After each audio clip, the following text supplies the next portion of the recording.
Psaume 109. Ô Dieu, toi que je loue, ne garde pas le silence. Car ils ouvrent contre moi une bouche méchante et trompeuse, ils me parlent avec une langue mensongère, ils m'environnent de discours haineux, et ils me font la guerre sans cause.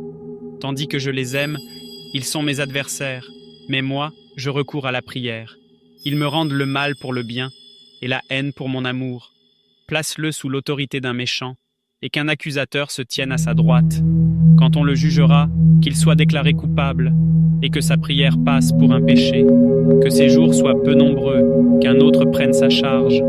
9. Que ses enfants deviennent orphelins, et sa femme veuve, que ses enfants soient vagabonds et qu'ils mendient, qu'ils cherchent du pain loin de leur ruine, que le créancier s'empare de tout ce qui est à lui, et que les étrangers pillent le fruit de son travail, que nul ne conserve pour lui de l'affection, et que personne n'ait pitié de ses orphelins, que ses descendants soient exterminés, et que leur nom s'éteigne dans la génération suivante, que l'iniquité de ses pères reste en souvenir devant l'Éternel, et que le péché de sa mère ne soit point effacé, qu'il soit toujours présent devant l'Éternel, et qu'il retranche de la terre leur mémoire, parce qu'il ne s'est pas souvenu d'exercer la miséricorde, parce qu'il a persécuté le malheureux et l'indigent, jusqu'à faire mourir l'homme au cœur brisé.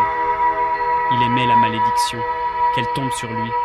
Il ne se plaisait pas à la bénédiction, qu'elle s'éloigne de lui, qu'il soit revêtu de la malédiction comme d'un vêtement, qu'elle pénètre dans son corps comme de l'eau, et dans ses os comme de l'huile, qu'elle soit pour lui comme un manteau dont il se couvre, comme une ceinture dont il est toujours ceint.